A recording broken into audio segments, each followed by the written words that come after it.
Welcome to CD-Rom Interactive. This month, we feature the new Star Wars game, Dark Forces.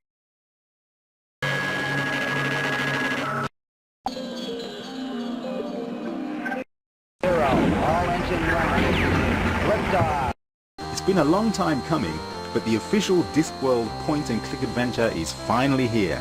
And thankfully, the developer, Teeny Weeny Games, has managed to produce something truly worthy of the much-loved Terry Pratchett books.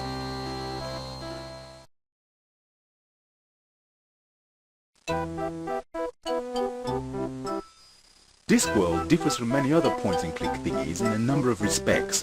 First, it's English, which is a novelty in itself. Secondly, it's funny. Very funny. And finally, it has a stab at being original. Not only is the storyline original, as opposed to something lifted from the Discworld novels, but it also employs a new point-and-click graphics engine which is quite simply superb. The interface is quite familiar. Left-clicking on objects allows you to interact with items, whilst right-clicking looks at, talks to and mucks around with things.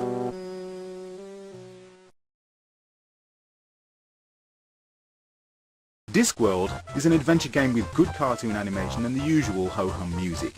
What catapults it into the first rank of gaming is the attention paid to the dialogue, which is consistently witty, beautifully delivered by the likes of Eric Idle and Tom Robinson, Baldrick, and has deliciously offbeat insults. Good day, sirs. Is it? So you say. What with the bottom falling out of the tapioca market. He's off again, past the dried frog pills. For Discworld buffs, you'll be pleased to know that virtually every major location in Ankh-Morpork is in the game, along with many other locations dotted around. As far as characters go, they may not all be here, but the vast majority of really famous ones are around.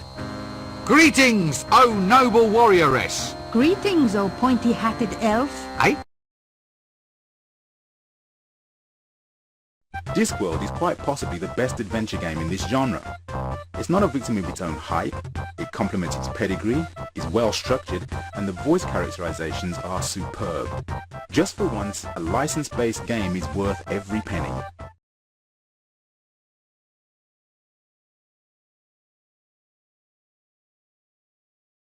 At the entrance to the gallery.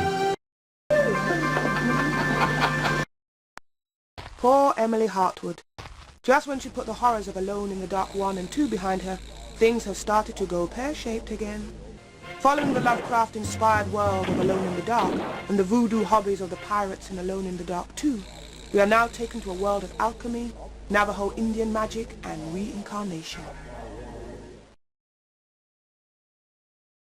In Alone in the Dark 3, the designers have restored the genuinely sinister atmosphere of the original and at the same time reduced the amount of combat necessary to progress. This more balanced approach takes the best elements of both preceding games. Desperate to get out of the interactive entertainment business, Emily has secured a job with the Hill Century Film Company, but on location in Slaughter Gulch, the cast and production staff disappeared. Word gets to Edward Carnby that Emily has once again landed herself in the brown stuff, which is where you come in.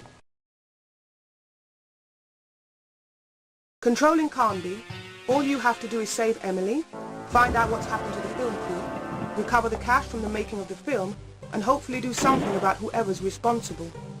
Daunting for some, but all in a day's work for the private eye with the knack for the macabre and the walk of a hemorrhoid sufferer wearing fiberglass underpants. The scene is set in a wild west ghost town, so there are ramshackle buildings all over the place with treacherous floors, knackered stairways and scary passages. But there's also the added dimension that it's been used as a film set. So there are facades on some of the buildings, visual trickery, and a fair few props to utilize. Then of course there are the villains, gun-toting ghost cowboys whose pleasure involves hanging about in side streets shooting at passengers. As you play your way through the game, the plot is revealed in a series of film clips, flashbacks, and the usual mountain of reading material.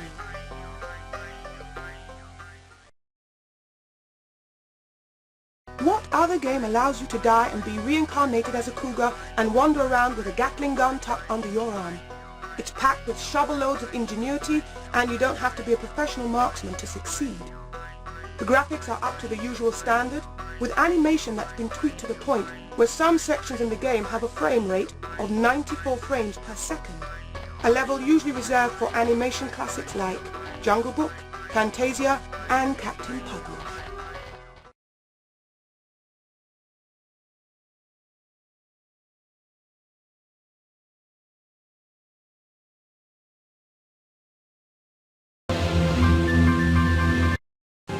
Welcome to the fascinating...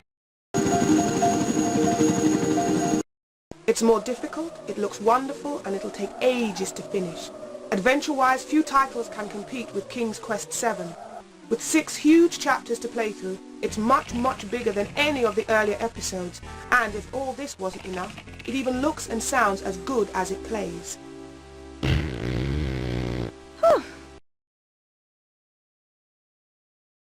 During the course of the adventure, the player alternates between playing Rosella and Valenice as they try to find each other. Now that the icon bar has disappeared, interacting with the game environment is a simple matter of moving your mouse around the screen and clicking on anything that is highlighted, which gives you more time to get on with solving the puzzles in the game. Some of the early games in the series were criticized for being a tad too easy to complete. Sierra have obviously taken these criticisms on board because King's Quest VII is a bit more difficult to get through than any of the other games.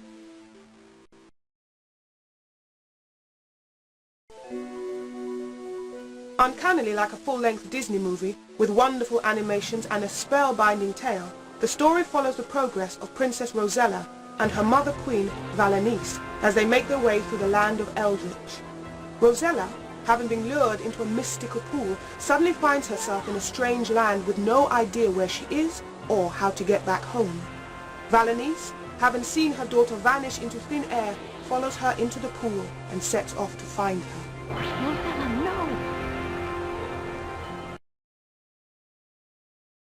The whole thing is beautifully animated and the voiceovers for the characters are superb, although some may find it too sickly sweet.